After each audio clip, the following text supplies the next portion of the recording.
Ora, então, muito boa tarde. Vamos dar início a este webcast de preparar uma estratégia de cibersegurança para a organização. Eu chamo-me António Silva e sou o formador que vou falar um pouco sobre segurança e a melhor estratégia que as empresas devem abordar para se protegerem nos dias de hoje para as ameaças de segurança que temos no dia a dia.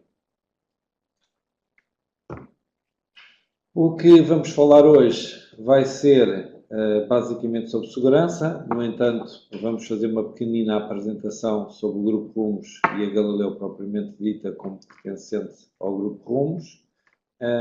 E de seguida, então, iremos falar concretamente sobre o tema da agenda de hoje. Vamos, em primeiro lugar, eu estive ontem a procurar situações de segurança que tenham ocorrido há pouco tempo. Basicamente, vou-vos apresentar uma série de situações reais que aconteceram e foram publicadas nos meios de informação mais tradicionais sobre segurança. Vou depois discutir um pouco os tipos de ameaças que referi e avançamos então para qual será a melhor abordagem a desenvolver uma estratégia de segurança contra os ataques que temos no dia a dia para as pessoas individuais, para as empresas e para as organizações. No fim, haverá um pequeno período de perguntas e respostas no qual eu estou disponível para responder ou para tentar responder a todas as questões que me quiserem fazer. E pronto, está feita a apresentação. Vamos então para a matéria propriamente dita. Como eu vos disse no início da minha apresentação, andei entretido a procurar para este webcast e posso-vos dizer que estes casos foram procurados ontem, tentando ser os mais recentes possíveis e deparei-me com um pequeno problema. É que casos de segurança informática há centenas ou até mesmo milhares, não andei a contar. A grande dificuldade que eu tive foi em escolher alguns que fossem interessantes para este webcast, que vos digam alguma coisa e que sejam representativos de diversos tipos de ameaças informáticas que há. Como é lógico, não apanhei todos, nem pouco mais ou menos. Fiz um pequeno resumozinho de algumas das situações que espero que seja do vosso conhecimento. Se não tiverem conhecimento ou de algumas destas notícias, significa que um dos temas que eu irei falar não está bem a ser utilizado e que é um ponto de alerta para vocês de, estando interessado na ótica da segurança informática, vocês têm que ter conhecimento destas notícias e, portanto, precisam de se aplicar mais no sentido de estarem atualizados com estas notícias. Ok? Vamos então começar das mais antigas para as mais recentes. Portanto, a mais antiga que eu vou referir, que é agora a que vem já a seguir, é de outubro, do fim de outubro do ano passado, e a mais recente é de 28 de fevereiro, portanto, muito fresquinho, apesar da notícia propriamente dita ter saído ontem, em concreto, mas já foi de fevereiro. Ok, vamos então iniciar. A primeira notícia que eu arranjei, e é de 25 de outubro de 2017, mas que é pertinente porque ainda hoje continua a fazer moça, é a notícia que informa na altura de um novo ataque informático através de ransomware. Ou seja, temos mais um ransomware, depois do famoso WannaCry, que é o Bad Rabbit. O Bad Rabbit é um vírus ransomware que, na prática, faz refém os vossos computadores, os vossos equipamentos, smartphones, o que quer que seja, bloqueia, nomeadamente, encripta o acesso ao computador e depois ou vocês pagam o resgate, que normalmente é 0,05 bitcoins, qualquer coisa como 250 ou 260 euros, depende agora da cotação do bitcoin, ou esqueçam e vão ter que formatar o disco e voltar a instalar tudo novo, se tiverem backups, se não perdem mesmo a informação, ou então pagam o valor do resgate em concreto. Este ransomware tem a particularidade de que aparece pela primeira vez na Rússia e na Ucrânia e em locais muito interessantes, sob o ponto de vista de análise ao vírus, que, nomeadamente, aparece pela primeira vez, foi identificado no aeroporto de Odessa, depois no metro de Kiev, e depois começou-se a alastrar para os ministérios ucranianos. A seguir passou para a Rússia, empresas como a Interfax e o Fontanka.ru também foram atacados. E como é que este vírus aparece? Este vírus aparece através de uma informação que vocês recebem por e-mail de que é necessário fazer uma atualização do Adobe Flash especificamente. E, portanto, as pessoas estão habituadas a receber informações destas que o vosso Adobe está desatualizado, têm que fazer a atualização e, ao clicarem no link, vão executar um programa que vocês não se apercebem que ele lá está, mas está por trás do link, com os vossos privilégios e, portanto, se estão num computador vosso em casa, é com os vossos, com o vosso administrador local. Se for um computador empresarial, provavelmente também terão permissão para fazer localmente a instalação, e o que ele imediatamente faz é encriptar o acesso ao vosso computador e aparece uma mensagem a dizer que vocês têm 40 horas para pagar o resgate, ou então dizem adeus. Ou, uma variante, o preço a seguir passa a ser mais caro. É qualquer coisa assim deste género.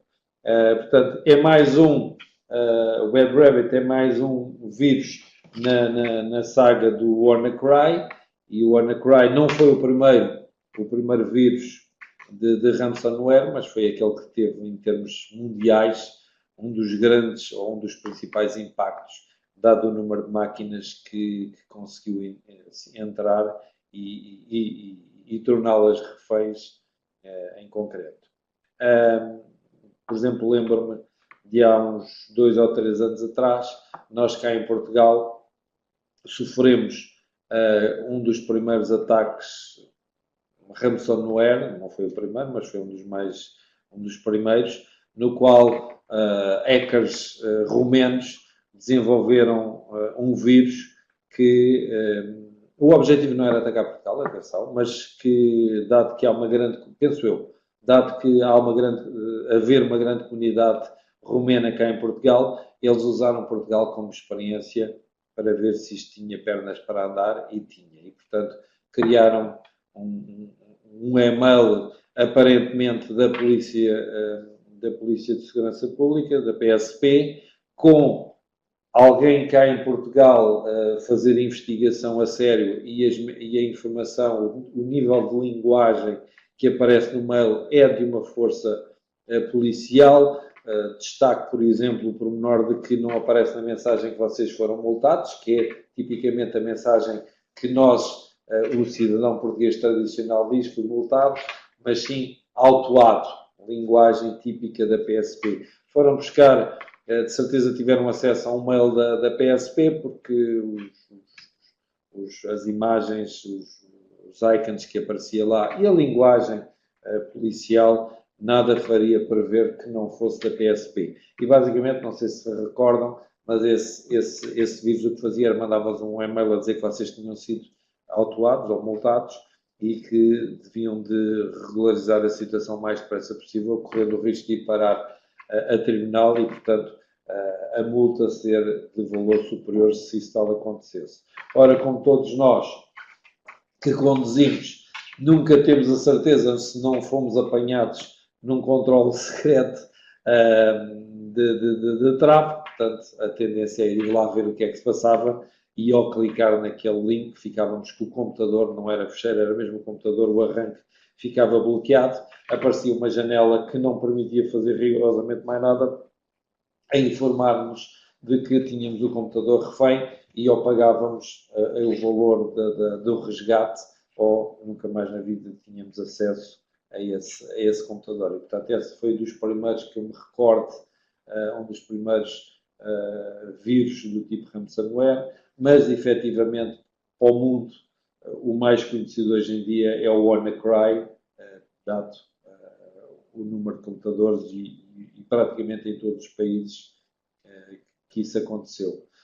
Curiosamente, Portugal, apesar de haver várias empresas que foram atacadas, até nem aconteceu grande problema e podem agradecer à Nossa Senhora de Fátima, porque o ataque foi feito exatamente na sexta-feira, em que havia a peregrinação a Fátima, em que o Papa veio cá nos visitar e, portanto, toda a função pública teve tolerância de ponto, o que quer dizer que não havia ninguém nos computadores para receber os mails e comprometer-me e ficar com as máquinas comprometidas. Portanto, num tom ligeiro de brincadeira, podemos agradecer à Nossa Senhora de Fátima de Portugal até não ter sido dos países bastante atingidos, apesar de haver várias empresas em que isso aconteceu.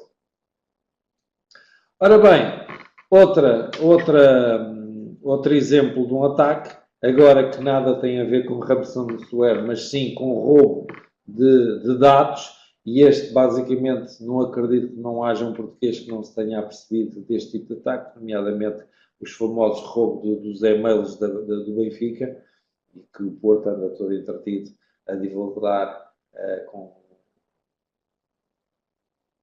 tipo 1 a 1, devagarinho, que é para que ele renda mais tempo, em que no dia 21 de dezembro vem a notícia da revista Sábado a informar que a Polícia Judiciária andava a investigar um roubo de e-mails e de informação associada, nomeadamente às passwords, de uma série de entidades, a começar por pessoas do governo, forças militares, os tribunais, empresas, jornais, clubes de futebol, nomeadamente o Benfica, e que estavam a tentar investigar o que é que tinha acontecido e o que é que não tinha acontecido. Isto foi a notícia do sábado, avançou em 21 de dezembro. Eu até hoje ainda não sei qual foi o resultado da investigação da Polícia Judiciária, mas tenho muitas dúvidas que alguma vez vá descobrir quem é que foi ou não foi, em concreto, o ataque. Na realidade, o que aconteceu foi que depois estas informações que foram adquiridas ilicitamente foram publicadas na internet para quem quisesse aceder, sabendo lá chegar, ou vendidas a quem tivesse interesse em concreto. E, portanto, aqui estamos perante um ataque de roubo de dados, que também acontece muito no dia-a-dia de todas as empresas e organizações. Depois temos outro exemplo, agora em que não houve nenhum ataque, mas sim houve uma monumental gafe, ou uma falta de cuidado, ou fazer as coisas sem pensar. No caso concreto, no dia 2 de janeiro de 2008, sai a notícia de que um conhecido hacker que tem conta no Twitter com o 055 Taylor, em que descobriu que no site do TheFly.com, que é uma empresa financeira que dá informações ou conselhos de comprar ou vender na internet mediante a análise dos acontecimentos dos últimos dias, e que tem um serviço que presta aos seus clientes através deles se registarem e pagarem uma mensalidade para ter acesso a este serviço. Ora, o que aconteceu neste site foi que estava-se a transferir as bases de dados de um servidor para outro servidor, e o que é que os informáticos que estavam envolvidos neste processo fizeram? Como é normal, fizeram um backup das bases de dados, neste caso eram bases de dados MySQL, para exportar, para depois importar no novo servidor. O problema foi que não repararam, vamos dizendo assim desta forma, não repararam que fizeram o backup com uma pasta partilhada, acedida pela internet por qualquer tipo de pessoa. E, portanto, este Taylor conseguiu descobrir a base de dados, aliás, não foi só esta base de dados, foram mais 7 bases de dados relacionadas com o TheFly, e nessa base de dados de SQL, ele vem descobrir, já agora o nome do fecheiro é theflyonthewall.com.sql, ele vem descobrir as contas dos clientes deste TheFly com a informação respectiva dos cartões de crédito e toda esta informação nem encriptada estava. Portanto, ele teve acesso a elas, andou entretido no Twitter a fazer print screens de várias informações, nomeadamente a estrutura da base de dados e algumas informações dos cartões de crédito. Era qualquer coisa como 2,6 gigas de dados, para terem a noção, e todos os cartões de crédito que lá vinham mencionados diziam respeito a períodos de subscrição dos clientes do TheFly.com de 2006 a 2015. Portanto, acredito que os cartões de crédito de 2006 já estavam caducados de certeza absoluta, mas é provável que ainda haja alguns cartões de 2015 que ainda podem eventualmente estar válidos, o que significa que depois podemos, quem tiver acesso a esta informação pode usá-los a fingir ser o legítimo dono. E, portanto, aqui não foi nenhum ataque informático, mas é uma ameaça informática na mesma, que deve-se à falta de cuidado que as pessoas que estiveram envolvidas no processo de transferir a base de dados de um servidor para o outro, de disponibilizarem numa área pública, e a informação não estava encriptada, portanto não havia qualquer tipo de permissão, o que passou a haver acesso a este tipo de informação. Estão envolvidos, em concreto, 27 mil cartões de créditos, portanto vejam a pancada que isto não foi. O TheFly, penso que nunca se chegou a emitir nenhum comunicado. O certo e sabido é que as bases de dados já lá não estão no sítio onde estavam, mas que durante um período de tempo estiveram, e, portanto, o Taylor, como todos os outros que tiveram acesso a esta informação, e vocês já sabem que eu, assim que publico e tweeto uma informação, ou vou ao Facebook dizer qualquer coisa, ou numa qualquer rede social, imediatamente todo mundo já toma conhecimento e toda a gente vai lá ver. Aliás, um pouco do que aconteceu com o Benfica, em que assim que apareceu a informação de que as bases de dados dos mails estavam disponíveis num determinado site, N pessoas foram lá, e depois até saiu a notícia bizarra, no meu ponto de vista, de que o Benfica se estava a preparar para fazer processos, ações em tribunal contra as pessoas que lá foram buscar os dados. Ora bem, se os dados estão publicados, eu não estou a cometer nenhum crime em lá ir buscar. Crime foi o Benfica não proteger os seus mails, no sentido de os deixar de publicar no exterior. Mas este é um caso informático muito interessante, em que não houve nenhum ataque. Ninguém atacou o TheFly.com, foi o próprio TheFly.com que, por incúria ou falta de cuidado, ou o que vocês quiserem chamar, disponibilizou informação sensível dos seus clientes, e por cima nem é deles, é a informação dos seus clientes na internet. Outra ameaça informática também muito interessante tem a ver com falhas de sistema dos fabricantes. E estas são aquelas falhas de sistema muito esquisitas, porque não tenho maneira nenhuma de conseguir proteger. Ou seja, descobriu-se que os chips fabricados pela Intel, AMD, ARM, etc., tinham e têm graves falhas de segurança, e aqui uma ressalva para o porquê disto ter acontecido, dado que as principais fabricantes de CPUs já tinham conhecimento desta falha e só começaram-se a mexer e a disponibilizar updates de correção das falhas quando a notícia sai. E esta é uma informação que tanto a Intel como as restantes já sabiam que tinham estas vulnerabilidades há mais de um ano. No entanto, ficaram todos caladinhos, enquanto ninguém sabe, está tudo feliz, e só quando, e também não fizeram nada, e só quando a notícia é publicada é que elas vêm de repente, muito rapidamente, a arranjar patches para resolver o problema destas falhas. Só para terem uma ideia, existem várias falhas. Uma foi denominada de Spectre e atinge os chips da Intel, exclusivamente, Meltdown, e só atingem os chips da Intel, e que permite que vocês possam fazer o dump das passwords dos utilizadores que fizeram login naquele computador. E outra das falhas deram-lhe então o nome de Spectre, e essa é abrangente a todos os fabricantes dos chips e que possibilita aos atacantes acederem a programas do kernel que vai disponibilizar a informação que eles bem entenderem, têm acesso a todo o sistema operativo, e portanto uma falha bastante crítica para todas as organizações. Toda a gente tem um computador que tem um destes CPUs e, portanto, vejam o problema que isto tem ou que isto arrasta por detrás.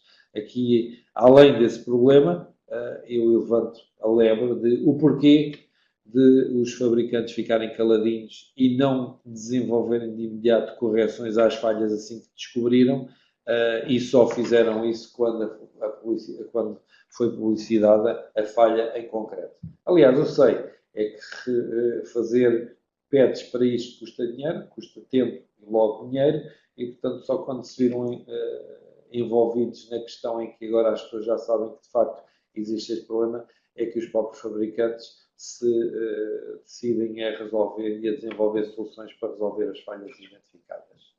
Okay? Até lá não havia problema nenhum, ou seja, podíamos roubar à vontade o que quiséssemos, que como não era do conhecimento público, eles também não se preocupavam muito em proteger os seus clientes que compram os seus equipamentos. Outra notícia, e esta até de um site português, o Dinheiro Vivo, que sofre um ataque informático, não foi para comprometer a máquina, não foi para torná-la refém, não foi para roubar informação, foi para usar os servidores para fazer mineração de bitcoins, ou seja, para gerar criptomoedas. Portanto, havia uma vulnerabilidade na página onde o Dinheiro Vivo publicava o PSI 20, isto é informação da notícia, e que eles detectaram então que estavam a utilizar os recursos desse servidor para alguém obter bitcoins através da utilização dos recursos da máquina do Dinheiro Vivo. O Dinheiro Vivo veio logo rapidamente, já agora, como podem ver, isto é de 7 de janeiro de 2018, portanto foi no início do ano, foi, digamos assim, a prenda de ano novo, quando eles detectaram que o site estava a minerar bitcoins para alguém, não se sabe, como vocês sabem, os bitcoins têm um problema, que é, ou uma vantagem ou um problema, depende do ponto de vista de quem está a olhar, que é o facto de que as transações são feitas de uma forma não rastreável em princípio e, portanto, ninguém sabe muito bem quem é que possui os bitcoins em cada momento. Basta que eu apareça com os bitcoins e que eu prova com o certificado correspondente que me é assignado aquela quantia de bitcoins que está associada. O Dinheiro Vivo diz que já resolveu o problema, neste momento já não tem este tipo de situações.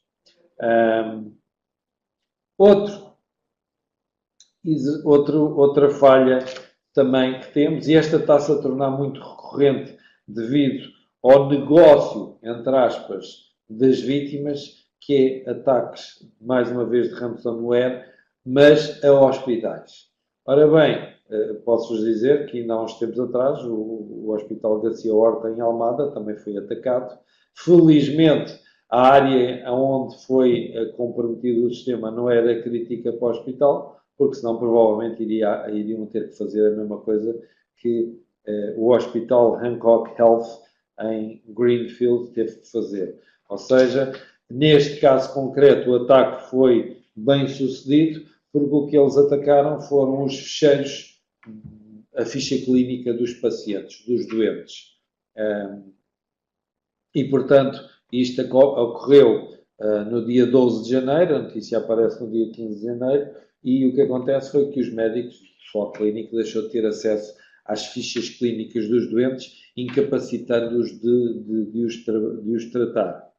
Todos esses ficheiros foram encriptados, foi-lhes mudado o nome para um nome muito interessante, que é o I Am Sorry. Desculpem lá qualquer coisita, mas deixam de poder aceder aos ficheiros.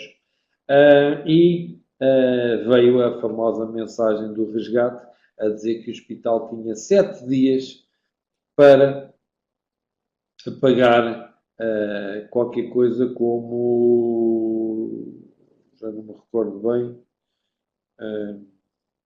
mas era para aí 4 bitcoins ou uma coisa assim parecida. 4 bitcoins neste período em que os bitcoins estavam na alta correspondeu a qualquer coisa como 55 mil dólares de resgate.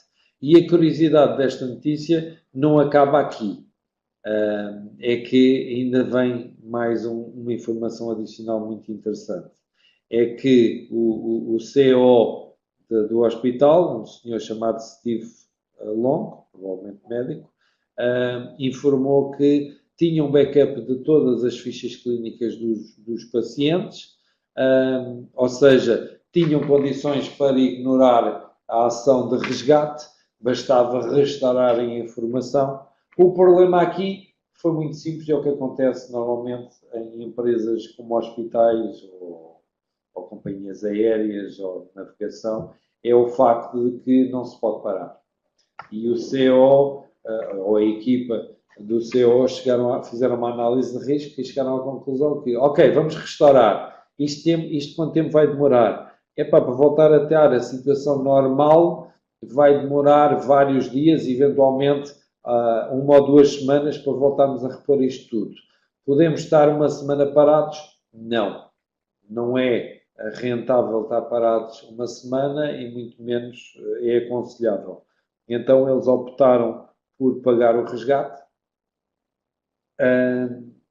porque o próprio CEO disse que ficava mais barato pagar os $55.000 ou os 4 bitcoins do que andarem agora a recuperar e estarem durante uma semana ou mais incapacitados de prestarem serviços clínicos.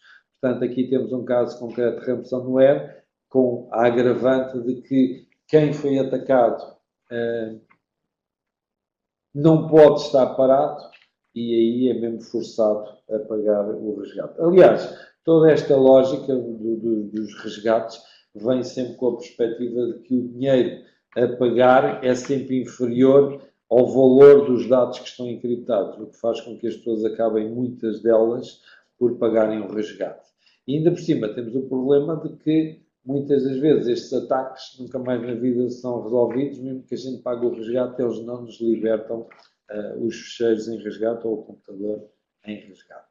Portanto, aqui é um tema muito interessante e que me leva, por exemplo, também a pensar, e já esse serviço cá em Portugal, não sei se já ouviram falar, mas agora há serviços médicos que estão a monitorizar quem tem um pacemaker, a substituir o coração, a monitorizar o coração para, no sentido de detectar se a pessoa vai ter um ataque cardíaco ou uma coisa qualquer, mandar imediatamente as equipas médicas antes do ataque efetivamente acontecer para tentar salvar a vida das pessoas.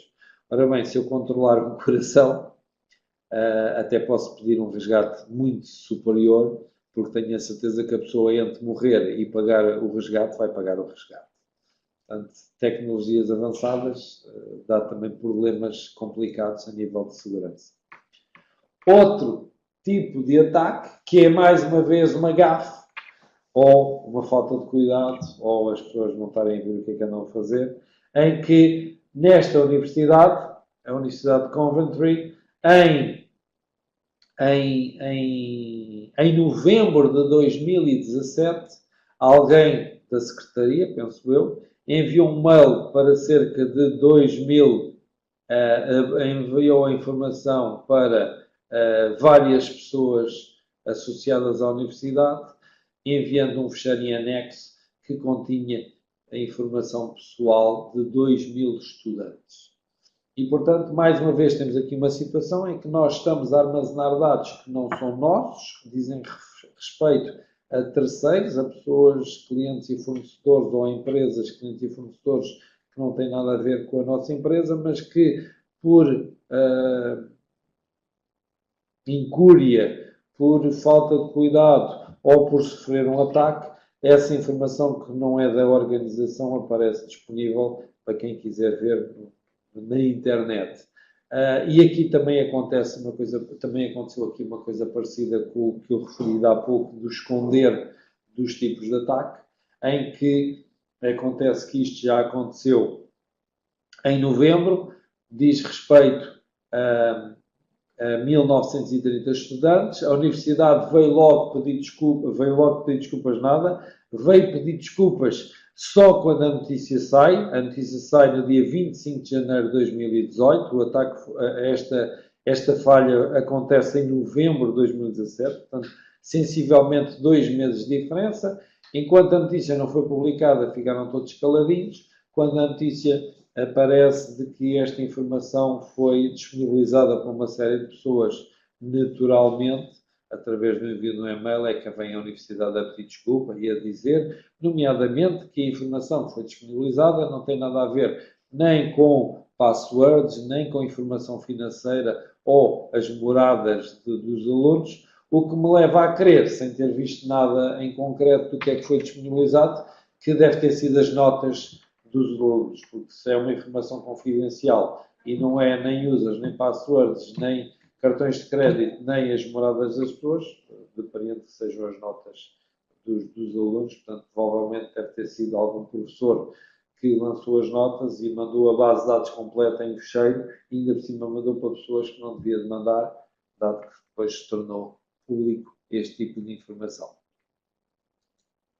E para acabar, para também não andar aqui a prolongar muito, já estava cansado de apanhar informações, o jornal El País ontem publica uma informação que eu por acaso já conhecia, mas que é interessante que os jornais também publiquem para que as pessoas que não estão relacionadas com a informática também vão sabendo do que é que acontece, em que o que na realidade aconteceu foi que no dia 28 de fevereiro do mês passado, portanto há poucos dias, digamos assim, o GitHub foi atacado por ataque distributed denial of service. Ou seja, o objetivo é tentar subcarregar o serviço de forma a que ele não preste o serviço aos utilizadores legítimos, dado que está a ser subcarregado com pedidos falsos por parte dos atacantes. Se é um denial of service, um DOS, é um atacante que está a fazer o ataque. Quando estamos a falar em DDoS, ou seja, Distributed Denial of Service, significa que há uma série de máquinas que estão a fazer o ataque para a mesma vítima em concreto. E aqui, o que é que temos de relevante?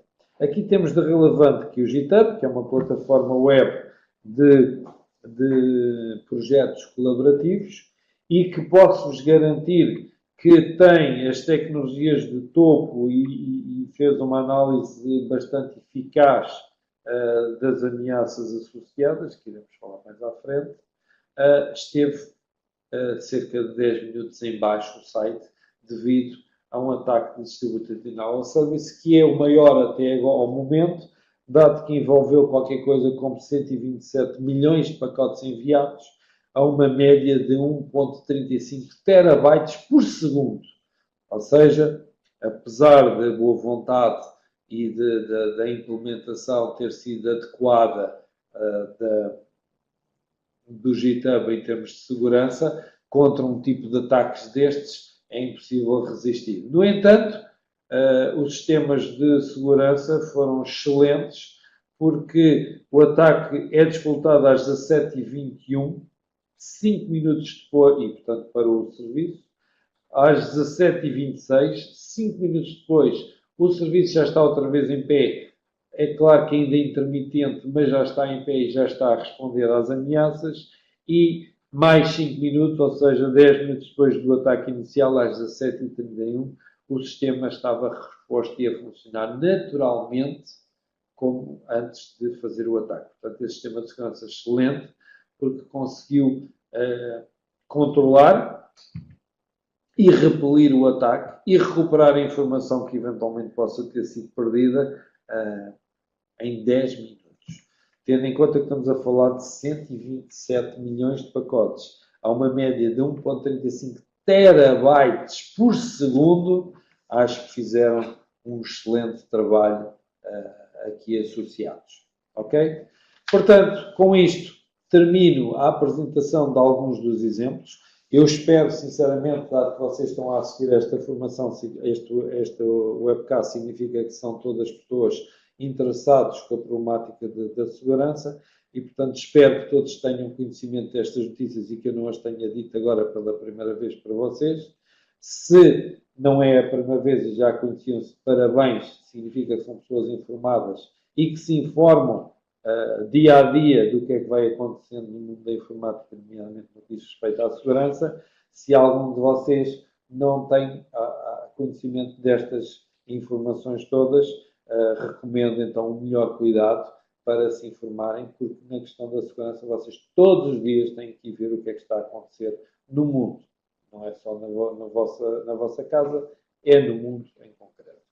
Fazendo um pequeno resumo dos tipos de ameaças que existem, e vocês podem, no fim dos slides, eu tenho lá um slide especificamente só com os endereços de todas estas notícias, para depois, se alguém quiser, quando receber o vídeo, poder ver qual é o endereço. De qualquer forma, é irem a um motor de busca e pesquisar ataques em 2018, ciberataques a 2018 ou 2017 e começam a aparecer estas notícias associadas. E este é um tipo de trabalho que vocês devem fazer todos os dias para estarem atualizados, porque hoje a minha empresa até está relativamente bem segura em termos de informáticos, amanhã é uma desgraça total, basta que alguma coisa tenha mudado em concreto, ou dentro dos meus sistemas, ou dentro dos sistemas operativos, ou das aplicações em concreto, e que ontem não havia e que hoje já acontece.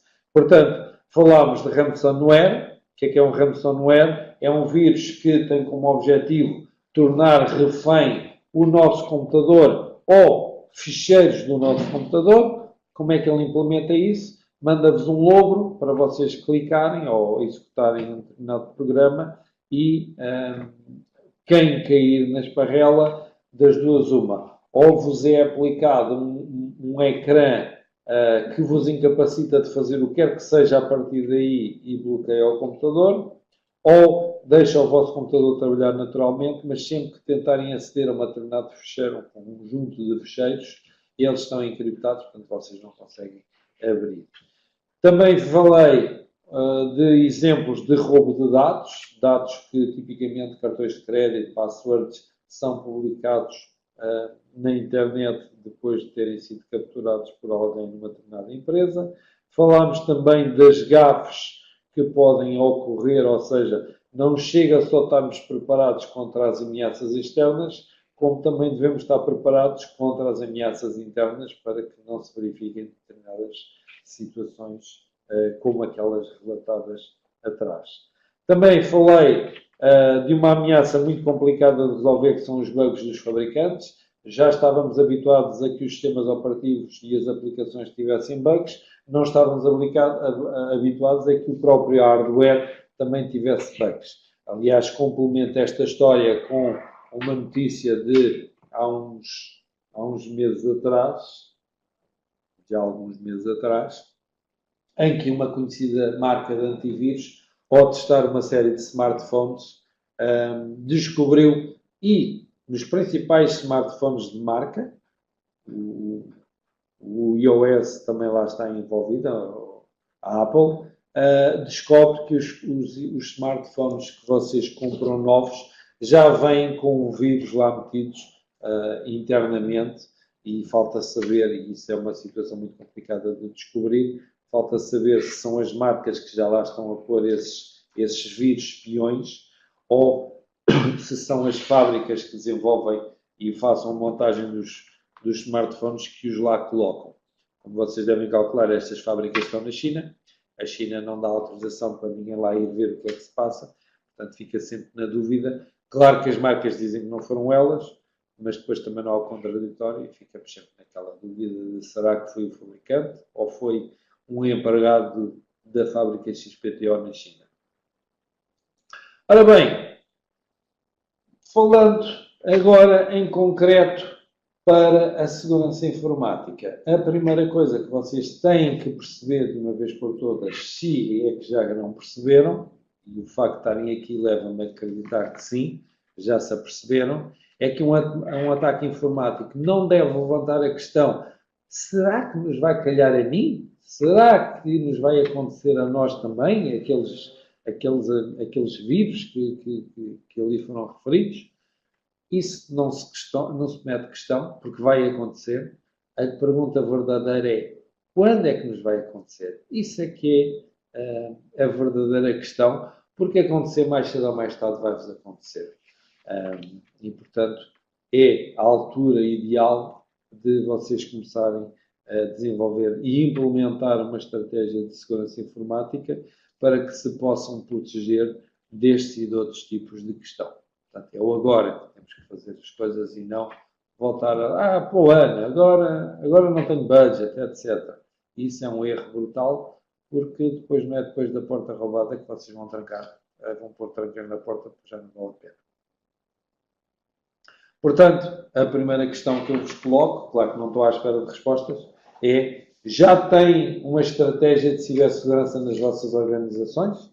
E reparem, quem está individualmente, em casa também já deve ter uma rede de certeza absoluta, porque deve ter lá uma rede wireless, provavelmente disponibilizada, no mínimo, pelo vosso ISP, o que significa que vocês têm vários equipamentos a ligar e a comunicar entre si, e, portanto, só o facto disso existir já devia também ter uma estratégia de cibersegurança para a sua organização. Portanto, é uma pergunta que eu deixo no ar e que é a altura de começarem a pensar.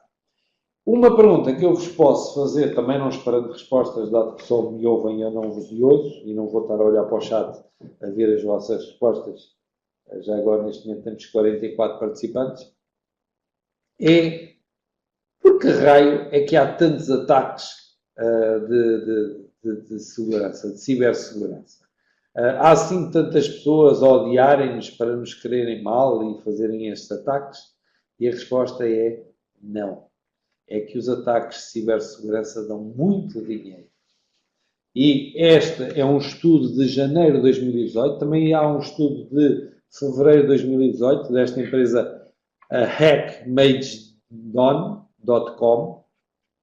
Portanto, tem aqui embaixo o endereço, que se dedica a analisar os ataques conhecidos, porque depois ainda faltam os ataques desconhecidos e qual é a origem deles. E se vocês repararem, com uma esmagadora maioria, brutal maioria, 81,7% dos ataques que ocorreram foram motivados por cibercrime. Ou seja, isto dá muito dinheiro.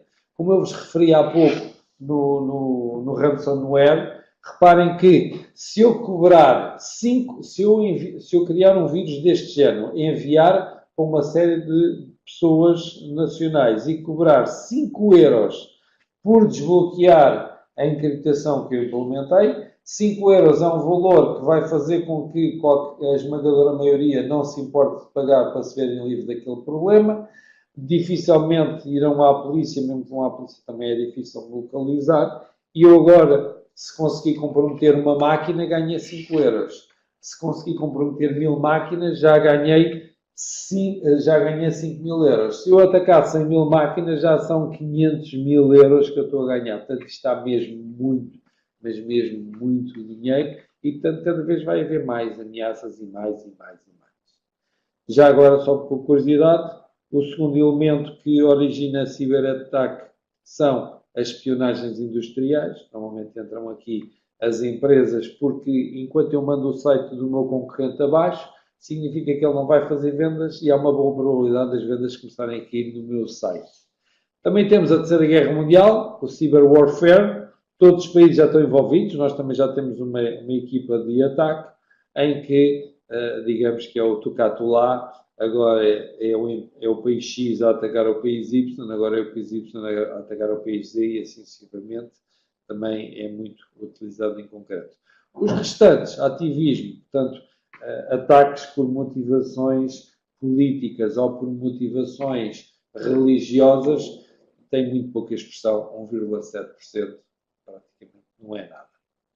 Ora bem, compreendendo o lado do atacante, porque que eles fazem este tipo de ataques, então agora é melhor, se ainda não têm uma estratégia de cibersegurança, agora avançarem com uma estratégia de cibersegurança para se protegerem da esmagadora maioria dos ataques. Não esquecer nunca que há dois tipos de atacantes. 98% dos atacantes são aquilo que a gente chama os script kits, ou seja, são pessoas que veem num vídeo de YouTube como é que se faz determinado ataque, com a indicação de qual é a ferramenta que vai ser utilizada, que normalmente é gratuito e, portanto, ele pode utilizar, e que ele depois vai fazer a execução e, portanto, apesar de causar o mesmo tipo de dano, não tem nenhum alvo preferencial, portanto, podia acontecer na nossa empresa como podia ser na outro tipo de empresa. E depois temos os ataques dirigidos especificamente por pessoas que sabem do que é que estão a fazer, os verdadeiros hackers, que têm excelentes conhecimentos, sólidos conhecimentos de sistemas operativos, de networking, de aplicações, e que têm uma inteligência enorme e que imaginam e desenvolvem ameaças, descobrem vulnerabilidades que ninguém conhecia e que se aproveitam dessas vulnerabilidades, como é lógico. Ora bem, então, indo diretamente para a estratégia de cibersegurança, nós temos, em princípio, 3 áreas de intervenção que temos que analisar e desenvolver. Uma primeira área de intervenção óbvia e básica, que é a vigilância. Eu tenho que saber que estou a ser atacado para conseguir eliminar o ataque, ou conter o ataque, ou diferir o ataque.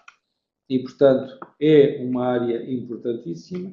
Depois, tenho que ser proativo e antes que eu seja atacado, já devo estar a saber que tipo de ataques é que existem, que tipo de ameaças estão aí a correr neste momento no mercado e implementar medidas que vão pelo menos minorizar o impacto desse tipo de ataques. E finalmente, uma outra área que tem muito a ver com aquele exemplo de ataques que eu falei do GitHub, que é a resiliência. Ou seja, fomos atacados, mas vamos ter resistência para aguentar aquele ataque ou rapidamente contra-atacar e eliminar aquele ataque eficazmente. E, portanto, são 3 áreas de intervenção que eu tenho. 3 áreas de intervenção, 5 fatores ou 5 passos a considerar. Primeiro, o foco no que importa. Vocês têm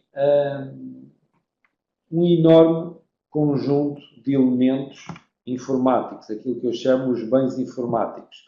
Não são só os servidores, só os computadores, não são só os servidores e os desktops ou os laptops, ou o que quer que seja. Vocês têm que considerar as impressoras, vocês têm que considerar os routers, os switches, os access points, a cabelagem ou a falta dela através do wireless. Portanto, vocês têm uma série de bens informáticos e agora quais desses são críticos para a empresa. Portanto, o foco tem que ser exatamente naquilo que é mais importante.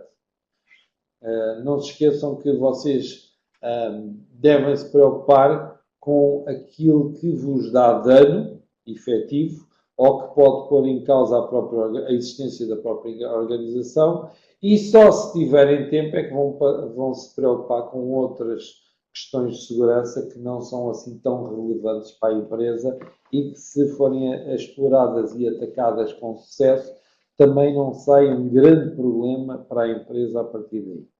Depois, outro passo muito importante são as atitudes proativas.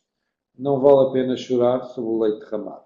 Ou seja, vocês não devem estar à espera de serem atacados para tomar medidas, vocês devem, era aquilo que eu estava a dizer há pouco, estarem informados das novidades que existem, tipos de ataques, ferramentas de ataques, vírus que estão para aí a correr, para ver se eu consigo, de alguma forma, implementar as medidas de segurança necessárias para que, quando chegar a minha vez, e é lá de chegar, mas quando chegar a minha vez, não vou me preocupar com isso ou está bastante diferido desse ataque em concreto. Finalmente, implementar a tecnologia de segurança e preparar-se para o inevitável. Preparar-se para o inevitável porque não vão conseguir nunca impedir um ataque com sucesso.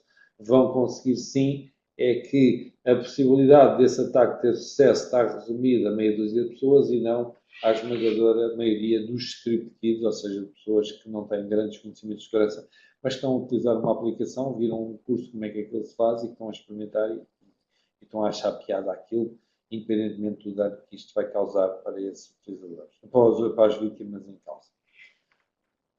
Ora bem, vamos então, chegámos basicamente a meio, ou um bocadinho mais de meio da nossa webcast, vamos então discriminar estes passos em concreto.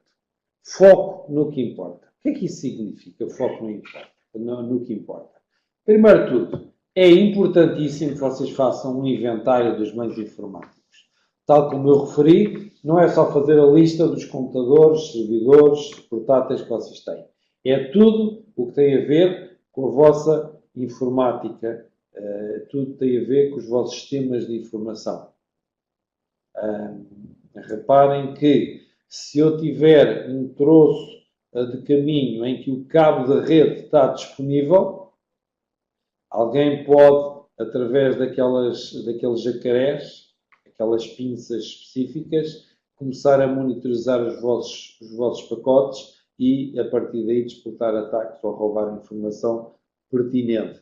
Portanto, a cabelagem é importante, por onde passa, se está ou não está protegida, etc, etc.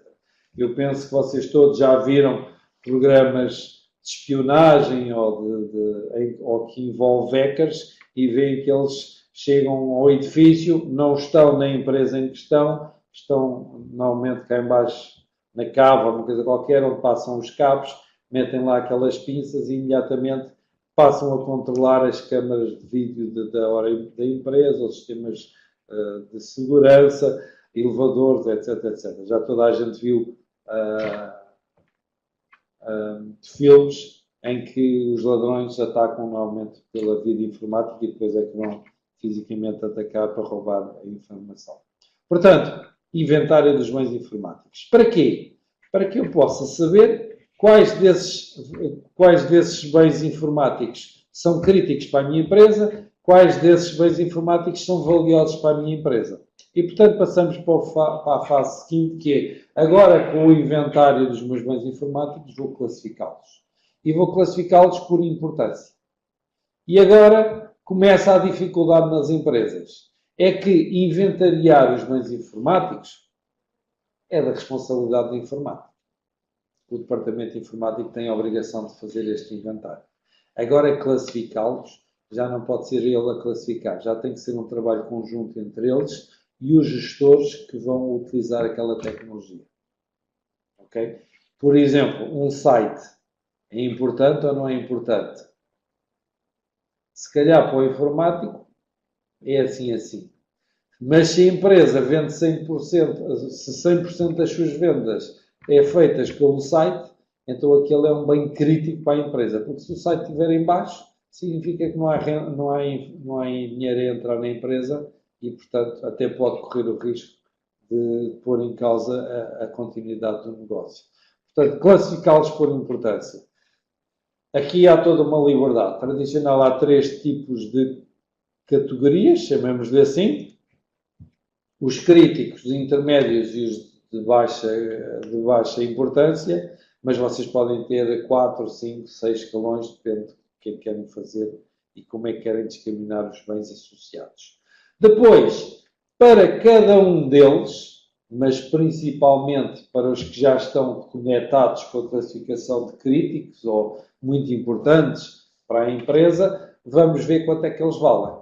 E, mais uma vez, não pode ser um informático. Tem que ser, mais uma vez, uma reunião entre os informáticos e os gestores. Porquê? Porque, vou-vos dar este exemplo. Vamos imaginar que 2 empresas diferentes compraram o mesmo hardware, portanto, têm o mesmo servidor, com o mesmo CPU, com a mesma placa gráfica, com a mesma RAM, com o mesmo espaço de armazenamento de disco, exatamente igual. Instalaram o mesmo sistema operativo, portanto, estão a pagar o licenciamento exatamente igual. O custo físico do servidor foi exatamente igual. No entanto, uma empresa vai usar aquele servidor para o site onde vão fazer vendas e o outro não depende das vendas online, depende sim das suas vendas de loja a loja e, portanto, se o site estiver em baixo, não causa grande dano do que se estivesse em pé. E, portanto, 2 bens informáticos rigorosamente iguais, perfeitinhos em termos de igualdade, e, no entanto, para a empresa A é importantíssimo e, portanto, tem um valor altíssimo, para a empresa B não é nada relevante e tem um valor baixo. Portanto, mais uma vez, não é os informáticos fazer a sua opinião, passar o relatório para os gestores e depois eles decidem no fim. Devem ser reuniões conjuntas para decidir este tipo de informação. Outra coisa muito importante é determinar as relações com clientes e fornecedores. Porquê? Porque hoje em dia, muitas das empresas, por exemplo, cá em Portugal, a maior parte das pequenas e médias empresas portuguesas não tem um servidor para alojar o site. O site da empresa está alojado numa empresa fornecedora de serviços que lhe disponibiliza esse serviço, provavelmente muito mais barato do que se ela tivesse as máquinas físicas na empresa ou se tivesse que pagar ordenado aos seus empregados. E, portanto, este fornecedor é crítico para nós no sentido de que temos bens informáticos que não controlamos fisicamente porque eles são máquinas de outras empresas. Ou então os clientes. Temos situações em que há uma relação de confiança entre o cliente e a nossa empresa e, portanto, o cliente liga-se aos nossos recursos para fazer qualquer coisa, o que significa que se o computador dele tiver vírus ou estiver comprometido, há uma boa probabilidade da minha máquina, dado que ele tem acesso, poder também estar comprometida. Portanto, importantíssimo, já não vivemos num mundo estanque, sempre relacionado com clientes e fornecedores envolvidos, até porque cada vez mais a tendência é trabalharmos com a informação que está na cloud, e mais uma vez a cloud é de um fornecedor e não nosso. Depois, a atividade proativa. Como eu vos referi, temos aqui que ter conhecimento das ameaças que existem. E para isso, vamos então para os bens informáticos que forem catalogados como críticos ou muito importantes para a empresa, ver o quê? Primeiro, que ameaças é que aquele bem pode ter? E para cada uma dessas ameaças, o que é que eu posso fazer para ou eliminar a ameaça, ou conter a ameaça, ou transferir a ameaça. Por exemplo, se me atacarem daquela forma e me puserem processo em terminal, eu tenho um seguro que me vai cobrir esses danos. Isso é um exemplo. E, portanto, eu tenho que determinar o que é que eu vou fazer para cada um dos bens e depois, através de uma análise de risco, ponderar se vale a pena investir para combater esta segurança, esta ameaça de segurança, ou deixar de dar, porque neste caso concreto a avaliação disse que é melhor estar quieto. Ok?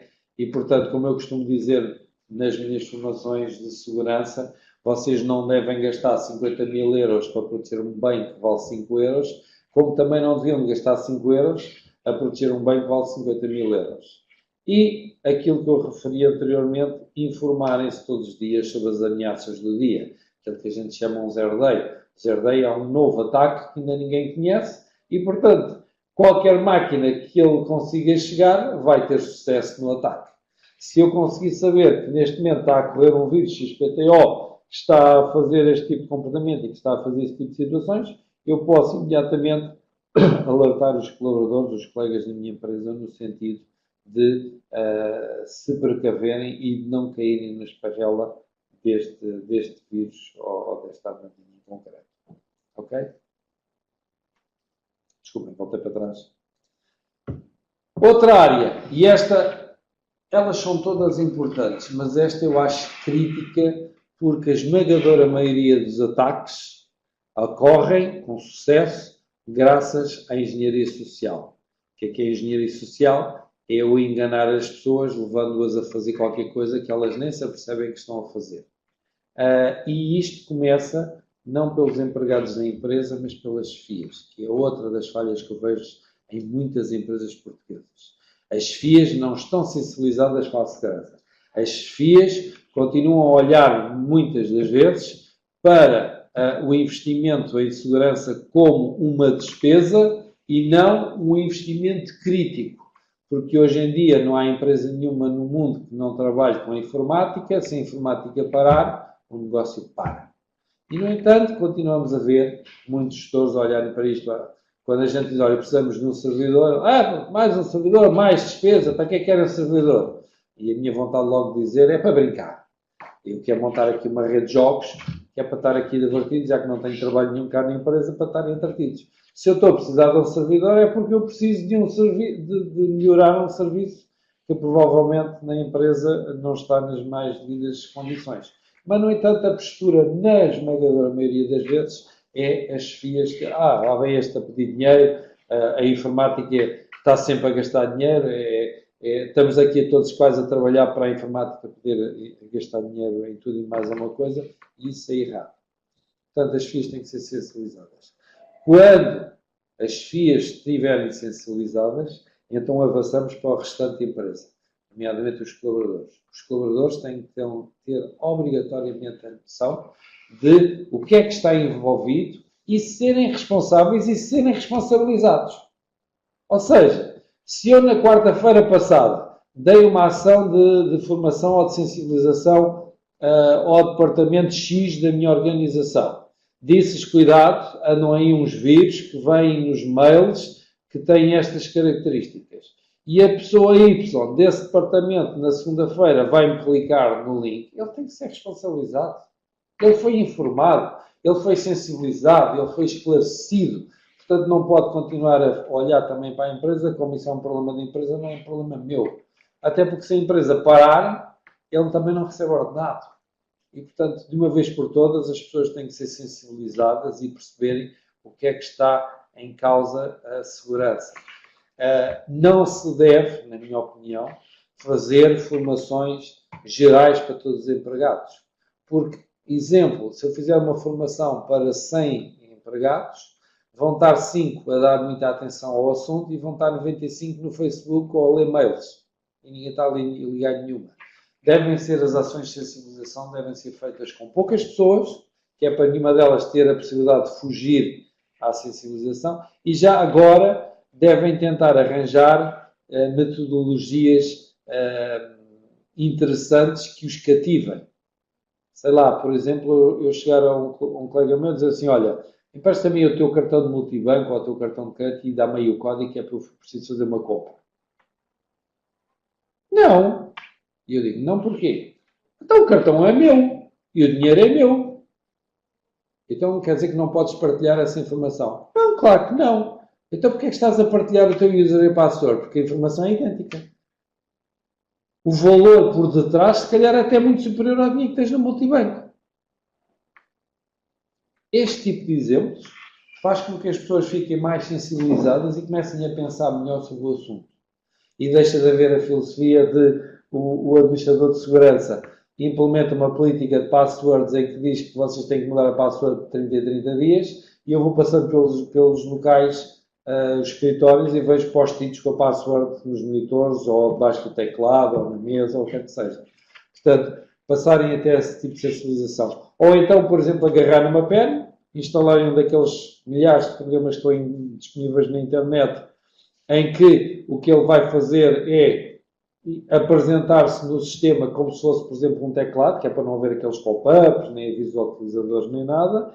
Tem um script que vai ser executado assim que se liga imediatamente ao equipamento, e o que ele vai fazer é um dump à memória, ou seja, vai fazer uma cópia dos dados que estão na RAM para a pen. Eu demoro a fazer uma coisa dessas menos de um segundo, portanto eu posso pôr a pen e tirar a pen, até se utilizam aquelas pens minúsculas, parece uma unha de um dedo, em que eu, então estás bom, e coloco a pen e logo a seguir tiro e já tenho na minha pen o dump de memória daquele computador. E para que é que me serve o dump de memória do computador? Para além de estar o código dos programas, mas não é esse o meu objetivo principal, estão lá as contas de todos os utilizadores que fizeram um login naquele computador e a password e o certificado privado do utilizador que fez o login.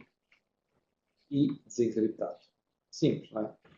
Portanto, outro exemplo que vocês podem fazer é agarrar numa pen, pôr um desses programas, não que faça não que seja para roubar a informação que está no computador deles, mas para que vocês cheguem ao pé de, tenho aqui um jogo muito giro, ou um programa porreiro, vê lá se gostas. E ele mete a pen, ele descarrega a informação e abre uma janelinha em que vai dizer, olha, o teu user é este e o teu password é esta. Se isto fosse um vírus, já tinhas sido tramado por estás a usar uma pen sem precaução no equipamento, que por acaso até é da rede.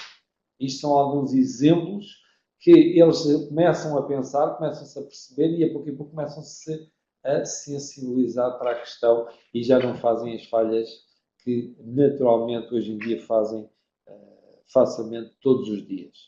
Também, já que temos relações com clientes e fornecedores, também devemos envolver dentro desta ação de sensibilização os nossos clientes e os nossos fornecedores, porque os nossos fornecedores também devem ter o mesmo tipo de políticas de segurança ou os mesmos cuidados de segurança que nós temos, e os nossos clientes, ao acederem nas nossas máquinas, também estão a apanhar com as políticas de segurança associadas.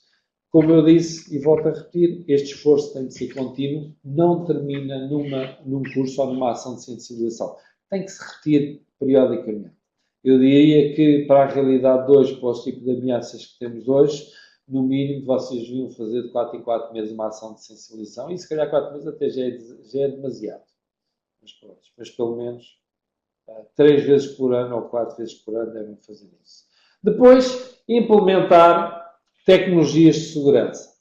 Ou seja, o que é que eu tenho que fazer? Vou comprar um firewall, vou comprar aquele IDE que me falaram muito bem, a IDS que me falaram muito bem, ou daquele IPS, já agora IDS quer dizer Intrusion Detection System, e o IPS quer dizer Intrusion Prevention System, sistemas de detecção de intrusão ou sistemas de prevenção de intrusão. Não. Vocês têm que fazer uma análise à vossa empresa, perceber como é que ela funciona. Reparem que é uma pergunta muito comum nas minhas ações de formação, o facto de que, quando eu estou em conversa com eles, eles me perguntam, então, como é que eu devo fazer na minha empresa? E a resposta que eu lhe dou é, não faço ideia.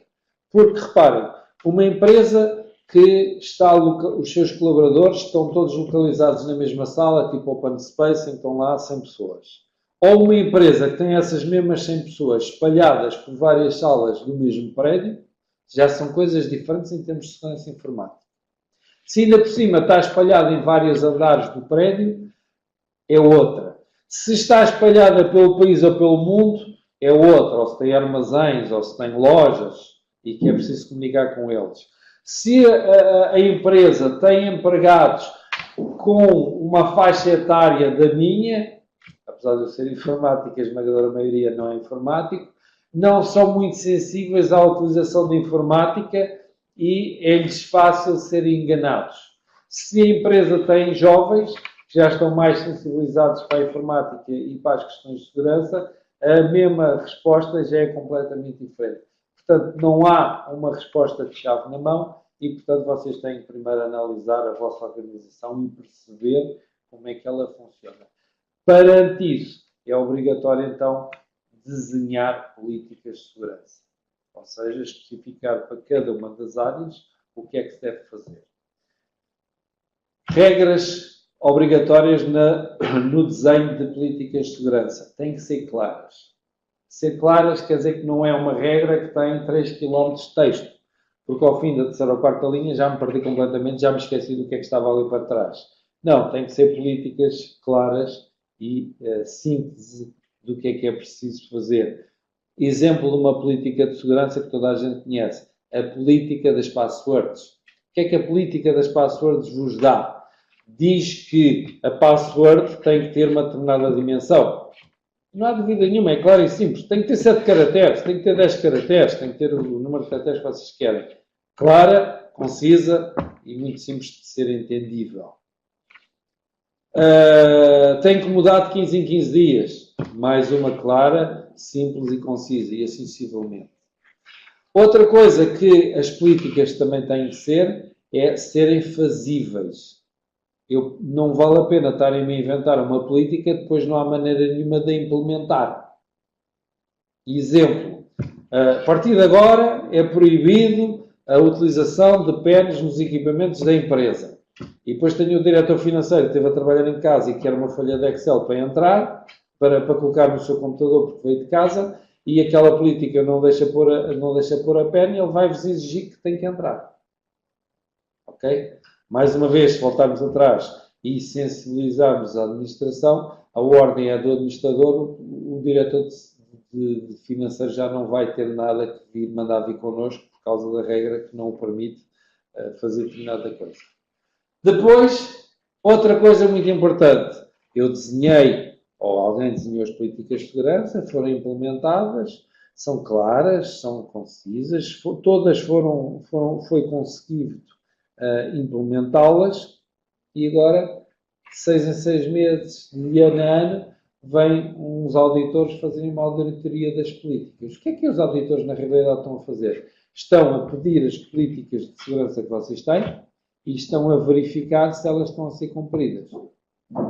Vamos imaginar que uma das políticas de segurança é de que o António Silva é o único responsável por criar, alterar e eliminar regras no firewall. Então, o que os auditores vão fazer? Tem uma política muito concreta, vão ao firewall ver todas as linhas que estão no firewall e vão ver se alguma daquelas linhas de regra foi feita por um utilizador que não o António Silva. Se foi, quer dizer que a política não está bem implementada, porque consegue-se dar a volta a essa política. E depois, outra coisa muito importante, a história não acaba por desenhar e implementar a política e validar a política de segurança. Está tudo a funcionar bem ontem? Estava, hoje já não está. Porque hoje muda o sistema operativo, hoje muda uma aplicação, hoje instalamos mais um computador, o que seja, e portanto a política já não funciona nestas novas condicionantes. Portanto, isto é também um esforço contínuo em que vocês desenvolvem, desenham, desenvolvem, implementam, testam, voltam a testar, voltam a testar, voltam a testar, enquanto aquilo não está numa situação que vocês seja ideal. Depois, também é preciso adquirir, instalar e configurar corretamente a tecnologia necessária. E estou a falar tanto de hardware como de software. Por exemplo, pensando no modelo genérico, que é comum a todas as empresas, mas não é específico de nenhuma, nós temos a internet, que contacta não com os nossos serviços internos, mas com uma zona intermédia, uma zona estanque, aquilo que a gente chama uma DMZ, ou os nossos amigos brasileiros dizem uma zona desmilitarizada, onde vão ter serviços que vão permitir que os utilizadores que estão na internet possam aceder aos legítimos serviços através daquele proxy, por exemplo. Ora bem, dentro dessa filosofia, é normal que entre a internet e a DMZ eu vá instalar um firewall de hardware. Porquê? Porque os firewalls de hardware são muito mais robustos. São muito mais caros, mas são muito mais robustos. Aguentam muito mais ataques por segundo ao mesmo tempo. E, portanto, se houver um ataque na internet, é muito mais fácil estrangulá-la com um firewall de hardware do que com um firewall de software. Mas, como eu vos disse, em contrapartida, é mais caro que o firewall de software. No entanto, se eu amanhã precisar de fazer uma alteração de uma regra, os firewalls de hardware normalmente dão-me chatices porque não sou eu que vou conseguir alterar a regra, vou ter que pedir ao fornecedor para ele fazer a alteração e tudo isto leva tempo. Já os firewalls de software são muito maleáveis, são muito menos poderosos, ainda por cima estão em cima do sistema operativo, quer dizer que o sistema operativo está comprometido, o firewall também está comprometido necessariamente, mas em contrapartida são extremamente fáceis de alterar, não preciso pedir nada a ninguém. Portanto, a escolha da tecnologia tem que ser adequada à nossa realidade e aos nossos objetivos. Depois, implementar uma defesa em profundidade. O que é que isto quer dizer? Eu ainda sou dos anos 80, que eu já sou velhote, e lembro que na altura o modelo de segurança que era implementado era o do bastião. Ou seja, a gente tinha um servidor super protegido à frente da internet, no qual toda a segurança passava por aquele servidor. Qual era a vantagem? Era muito difícil de um atacante conseguir ultrapassar. Qual era a desvantagem? É que ele, ultrapassando, tinha direito ao ouro. Já não havia mais nenhuma defesa à frente dele e ele tinha acesso, digamos que, às pérolas da nossa empresa. Ora bem, hoje em dia o modelo não é esse do bastião, é a defesa em profundidade, ou seja, muitas camadas. Se quiserem numa imagem naval, o bastião será o meu porta-aviões e, portanto, eu, em vez de comprar um porta-aviões para me defender dos ataques exteriores, vou comprar 5 ou 6 corvetas.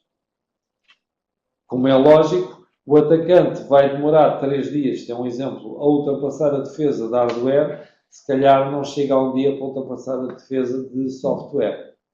Não importa, está feita a alteração, significa que agora já posso apagar aquela linha e implementar a regra adequada para a defesa em profundidade. Se ele me ultrapassar, vamos imaginar que eu instalo 5 corvetas. Se ele ultrapassar a primeira corveta, vai demorar muito menos tempo do que ultrapassa um porta-aviões, mas tem o ouro, não, tem outra corveta à frente. A partir desse momento, ele sabe que está a ser monitorizado, portanto, o próprio atacante está a controlar os ataques que estão a ser feitos e está a tentar rastrear de onde é que vem o ataque, e o atacante já sabe que tem agora um tempo máximo para continuar ali. Mesmo que ele ultrapasse a segunda corveta, não há problema nenhum, tem uma terceira corveta, e o que é que acontece? Ele vai acabar por desistir do ataque, quer dizer que nós conseguimos retaliar o ataque, repelir o ataque, e, mais importante ainda, conseguir perceber como é que o ataque foi desenvolvido, para que, se a análise de risco depois assim considerar que ser vantajoso, eu agora apetrechar a minha defesa no sentido daquela forma de ataque que já não é possível implementar. Finalmente, tudo isto só funciona com sistemas de monitorização adequado. Ou seja, é importante implementar um sistema que esteja a rastrear tudo o que esteja a acontecer na rede e nos computadores importantes, mas depois é preciso também que seja implementado softwares que vão analisar as linhas que são produzidas em logs, porque um desgraçado de uma pessoa, se houver um log de 10 mil linhas, não vai ver coisa nenhuma, não é?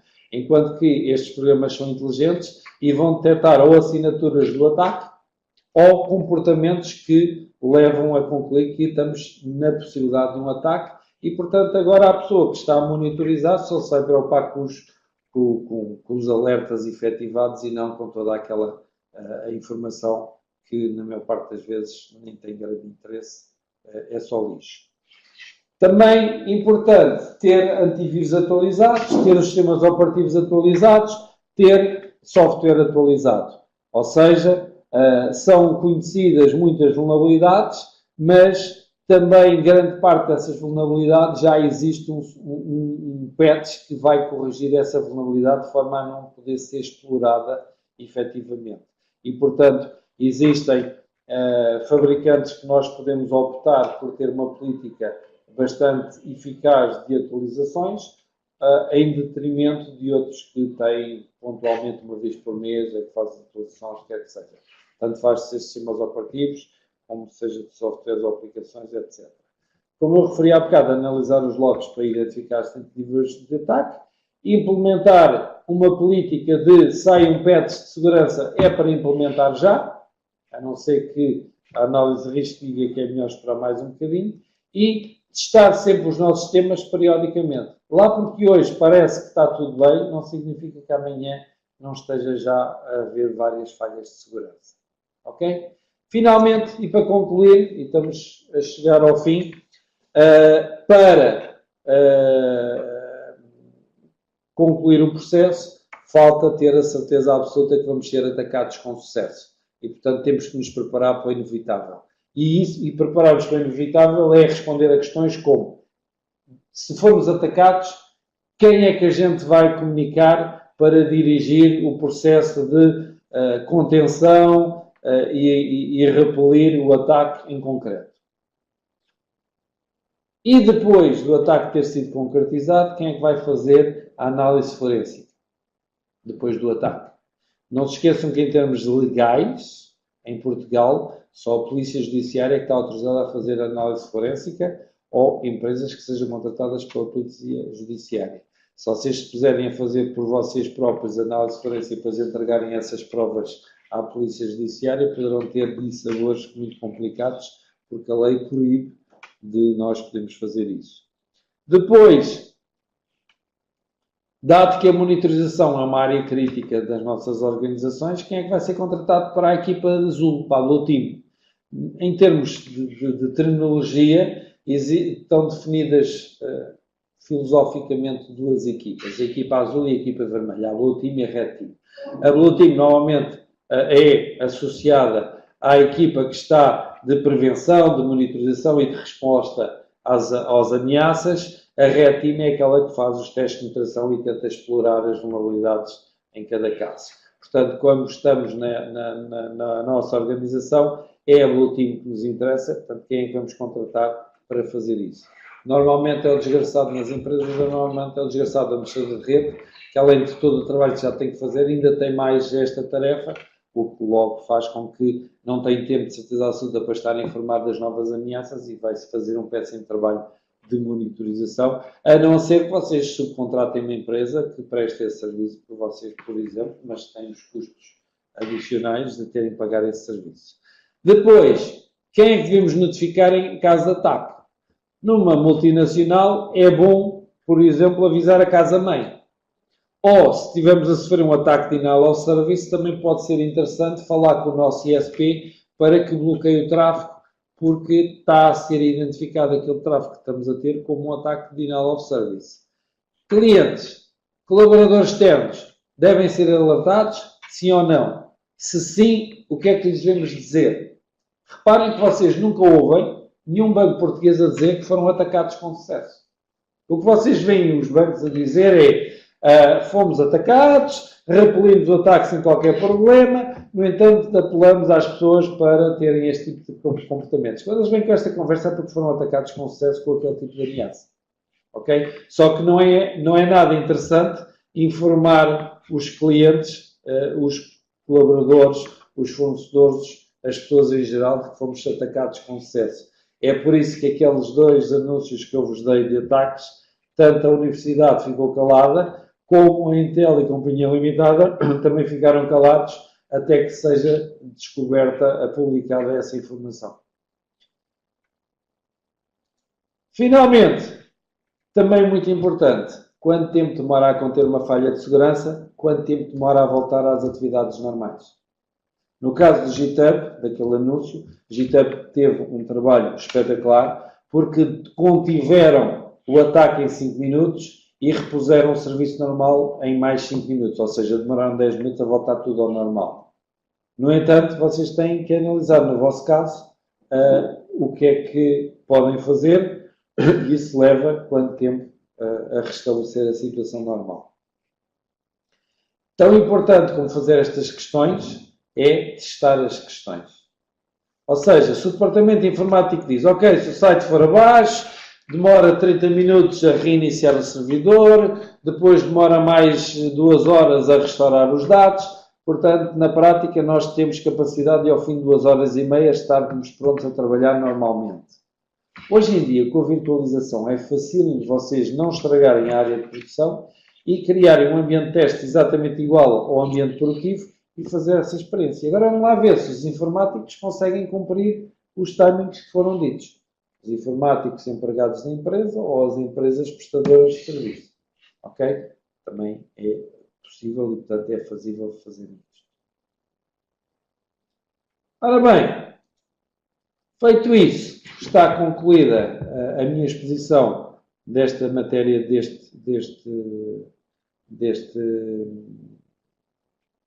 workshop. Não se esqueçam que nas organizações a primeira ação mais importante de todas é monitorização, estarem alertas, detectarem o ataque. Quanto mais depressa detectarem o ataque, melhor.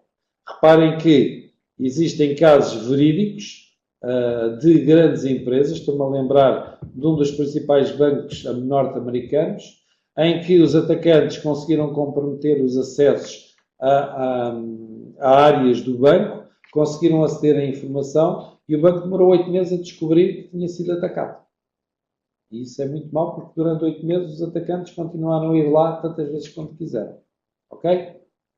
Como eu tinha referido, estão aqui as fontes no fim, e portanto depois tem aqui os links se quiserem para ir às notícias que eu vos dei, ou então vão ao Google e fazem pesquisas como eu ensinei.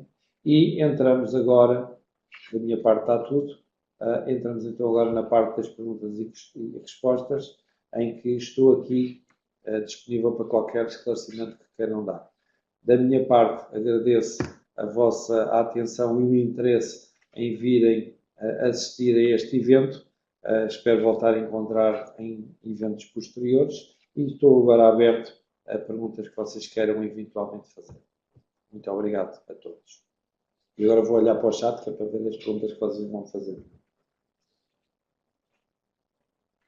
Se aqui há perguntas.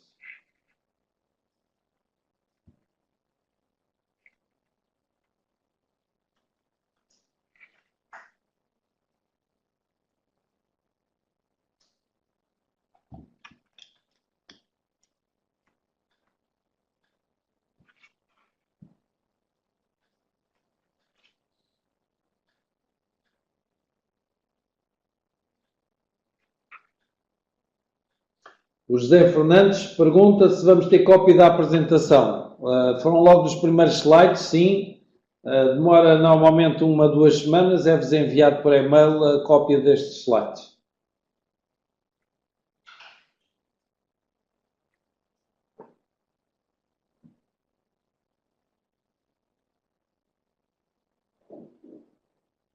A Rosalina está a perguntar se é possível enviar alguns links com informações que possa utilizar para melhorar as nossas ações do...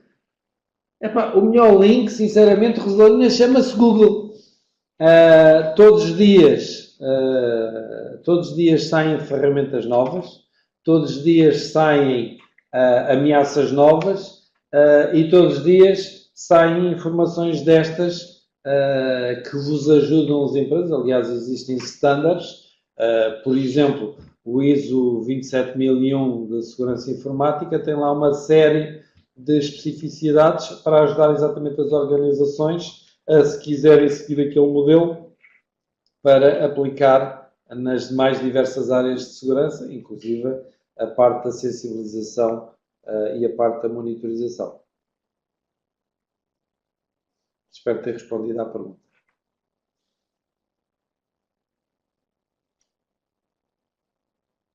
Obrigado.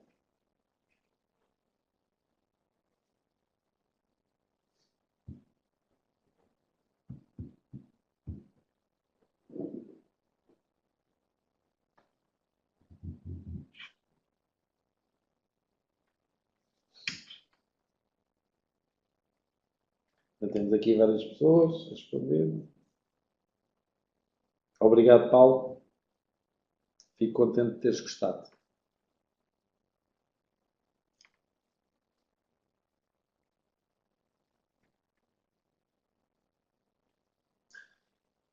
Há muitos sites. Desculpem, o Ricardo Santos pergunta onde é que eu vejo as ameaças dos dias, onde é que se mantém atualizado. Reparem, basta irem a um portal e, se quiserem, vão ao Sapo. Isto é um exemplo sem ser nada técnico. O Sapo tem, o último tabulador é tecnologia. Todos os dias eles fazem um apanhado das ameaças e vão publicar. Por exemplo, se vocês forem, neste momento não sei, deixem-me já consultar até para vos dizer, mas hoje de manhã estavam a falar do Mark, do Zuckerman, ou lá como é que o homem se chama, do Facebook, daquele problema de terem descoberto que uma empresa inglesa, não é Facebook, sabe,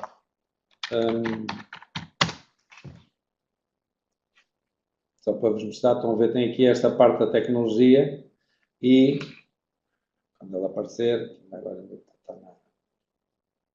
está lento.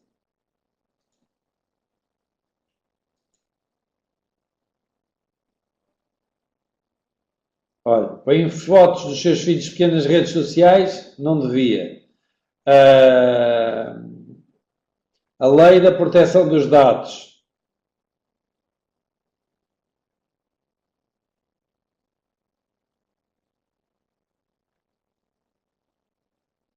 Desmantelado sem emissão de cartas da Nigéria. Sabe o que é as cartas da Nigéria? É aqueles mails em que alguém finge ser um desgraçado da Nigéria que está a ser perseguido pelo governo e que o querem matar e que só precisa que lhe paguem e lhe comprem um bilhete de avião para sair dali e fugir de lá, ou então que vos transfere o dinheiro para vocês e depois eles confundem vocês. Quando eles chegarem à Europa, vocês fazem de novo a transferência para eles e eles dão-vos uma comissão. E na prática tudo isso, eu vi uma vez uma reportagem das cartas da Nigéria, em que eles têm um acordo com as agências de viagem lá da Nigéria, portanto eles depois dizem qual é a agência de viagem que vocês fazem a compra e depois dividem o dinheiro do bilhete de avião pela agência de viagem deles e ganham milhares e milhares e milhares de euros. Deixa cá ver se estava cá. Estão a ver? É a mesma detalhada. Desmantela a burla em Portugal. Aqui estava a ser, ou seja, eram portugueses que fingiam ser da Nigéria. Cá está o do Zuckerberg a explicar o que aconteceu no Facebook. Sem irem a sites oficiais de segurança, este é um bom princípio. Outro princípio é vocês virem ao Google, por exemplo. Isto não querendo fugir aos sites, mas acho que cada um escolhe depois os sites que gosta mais para escolher. Cyber Attack 2018. Lista de fevereiro. Esta é inglesa. Estão a ver? E agora, a partir daqui, vocês começam a saltar de sítio em sítio até descobrirem um site. Estão a ver aqui a lista de vários ataques. Alguns deles foi aqui que eu vim buscar. Por acaso eu fui buscar os... Não sei se foi aqui de fevereiro que já fui cá buscar. Mas, portanto, há inúmeros sites que vos publicam este tipo de informação e depois vocês começam-se a habituar a ir aos sites que vos interessam mais. Como eu não sei o vosso nível de conhecimentos, começo pelo mais simples, que é, olha, vão ao SAP, que até tem outras notícias que não têm nada a ver com tecnologia, mas na tecnologia estão lá sempre informações sobre problemas de segurança informática. Ora, a Rosalina utiliza os controles ISO 27000, não tenho a certeza que seja obrigatório manter os resultados de outra ano. Não, não é obrigatório, é aconselhável. Isso depois agora é a decisão da empresa.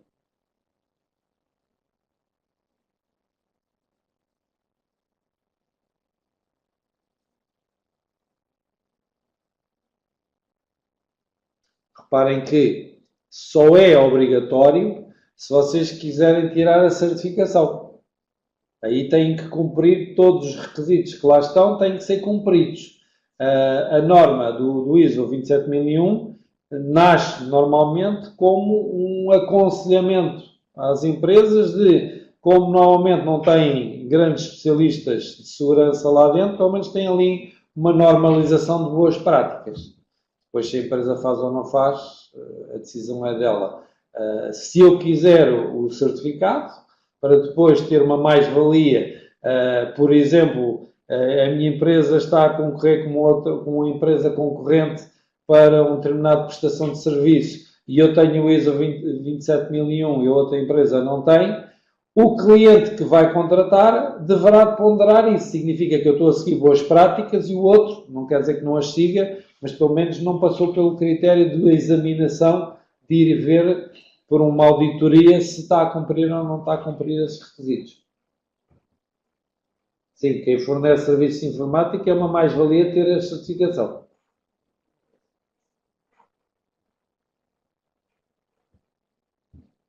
Mas nem, hoje em dia, reparem uma coisa, vocês, não sei se compram ou não compram online, vocês entre, isto agora não estou a dizer que é a realidade, mas imaginem, entre irem ao Amazon, que tem o ISO 27001, e irem ao Alibaba, que é o chinês, que não tem, onde é que vocês se sentem mais seguros de comprar? Em termos financeiros, fica mais barato comprar na Alibaba. Agora, não sei. O cartão de crédito que vocês vão lá registar vai parar aonde? Também não é garantia, atenção, que lá porque eu estou a fazer as compras na Amazon, e não estou a defender a Amazon, estou ao contrário, até porque a Amazon também já foi atacada e também já disponibilizou, também já houve roubo de informação com cartões de crédito, mas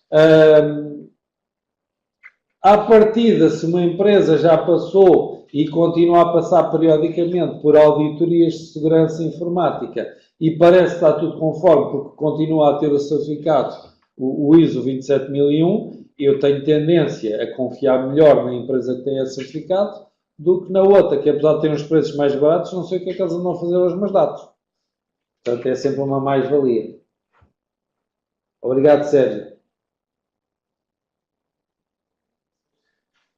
O Ricardo Inácio pergunta qual é a minha experiência sobre o perigo. Eu a experiência não tenho porque eu sou cuidadoso. Agora posso-vos dizer que há cerca de 4 meses a Apple foi obrigada a retirar cerca de 50 mil aplicações que eram vírus que estavam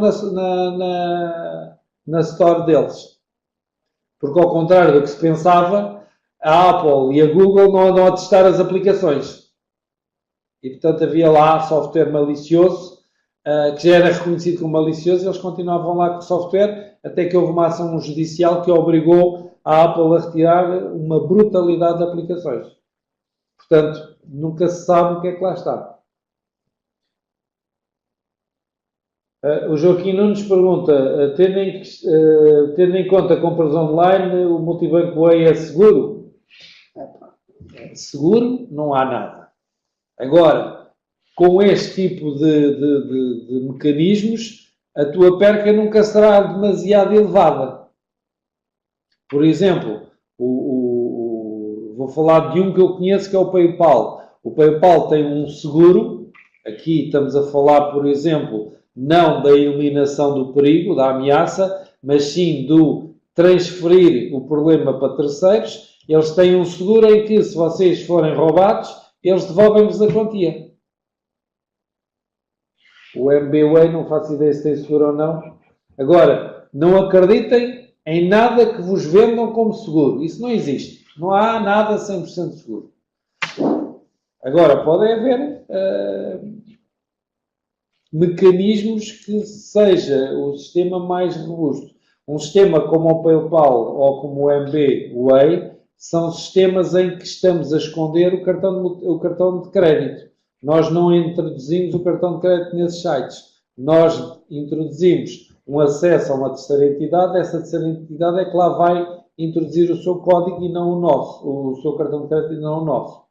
Portanto, é sempre mais robusto, mais seguro para nós do que chegar lá e escrever a identificação total do nosso cartão de crédito. Para as ordens, Joaquim. Já temos aqui um... Já não temos? Temos. O Tiago Sobral diz, para a generalidade dos casos, o antivírus de firewall nativo do sistema operativo é suficiente? Não. Aliás, reparem uma coisa, o antivírus serve para quê? Para proteger ameaças conhecidas. Ou seja, não funciona para vos proteger de novas ameaças. Ele tem uma base de dados para a identificação das ameaças conhecidas e, portanto, só o antivírus do nosso computador não chega para nos protegermos. O firewall é um componente o mais estúpido possível. Porquê? Ele limita-se a cumprir as ordens que vocês lá colocarem. Basta que vocês criem 3 regras na ordem correta que ele já não vai funcionar bem.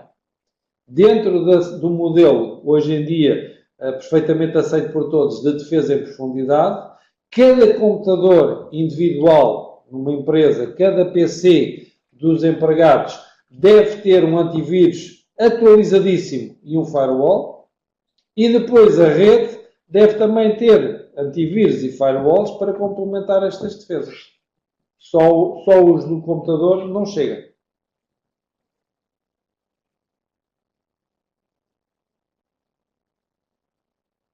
No caso no caso dos antivírus, eu sinceramente a minha opinião dos antivírus é que eles são todos bons e não prestam para nada. Ou seja, quando eu for escolher um antivírus, o que eu tenho que escolher é que tipo de motor ele tem maior capacidade de detectar ameaças. E o segundo fator é qual é a periodicidade com que aquele antivírus é atualizado. Porque todas estas listas de ameaças, de listas de vírus, malware, quer que seja, todos eles partilham a mesma informação. Portanto, tanto faz, seja o Windows Defender, seja o do Kaspersky, ou seja o FPROT, ou seja o que é que seja, teoricamente fazem exatamente a mesma coisa, que é não vos protege de uma ameaça zero day e não vos protege de a ameaça de ontem se o vosso antivírus ainda não estiver atualizado. Porque é uma peça obsoleta, só funciona para o passado, não funciona para o futuro. A não ser que o vírus que está a atacar é um clone de outro que já é conhecido, que tem a mesma assinatura. Ok? Ora bem, temos agora aqui o Ricardo Inácio que diz, recentemente, devido às portables apps, optámos pelo software Aveiro. Está bem?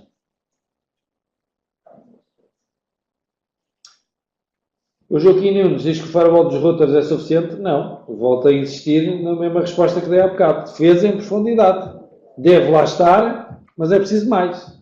Aliás, no mercado doméstico, que é nós termos a Mel, a NOS, a Vodafone, o que quer que seja, eu até vos sugiro que ponham à frente do router que é-vos fornecido pelo ISP, um router vosso. Porque senão, quem é que vos garante que não há ninguém da Mel, ou da Vodafone, ou da NOS, conforme qual é o serviço que vocês têm, que não está a ver o que é que vocês andam lá a fazer. Portanto, ponham também um router e um firewall a seguir ao router firewall do vosso ISP, com password que não a de default, que é outra das grandes falhas de segurança, que deixam lá a password default, de forma a que eles tentarem entrar na vossa rede também não conseguem, porque não sabem quais são as credenciais para entrar. Temos aqui mais alguém a escrever qualquer coisa, não aparece o texto. É o Daniel Oliveira. No caso de defesa em profundidade, quais equipamentos podemos colocar? Olha, para essa pergunta responde assim, todos que quiseres. Não é assim que deves fazer. Deves analisar a tua rede, deves analisar os pontos fracos e onde é que deves colocar firewalls, IDS, IPS, se é necessário ou não. Repara que na segurança, vocês têm que pensar a segurança como aquelas velhinhas balanças de dois pratos. Se vocês puserem muito preso num dos pratos, o outro levanta. Portanto, o que vocês pretendem é um equilíbrio. Portanto, como eu disse também no início da minha apresentação, não há respostas, não há receitas de culinária para se implementar de segurança. Cada empresa é um caso muito concreto.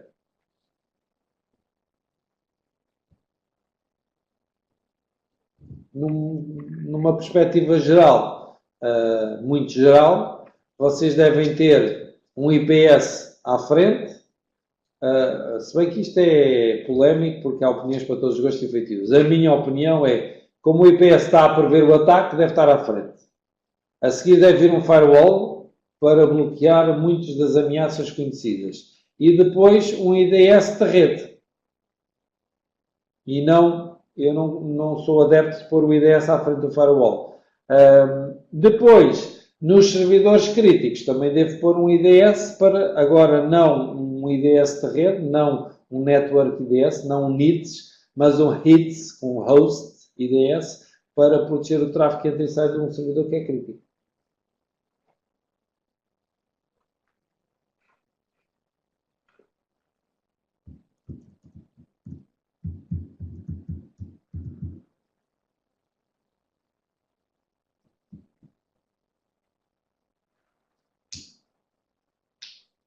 Bom, parece que acabaram as perguntas. Sendo assim, despeço-me. Muito obrigado para quem assistiu. Espero que tenha sido útil e até à próxima. E com isto me despeço. Muito obrigado e boa tarde.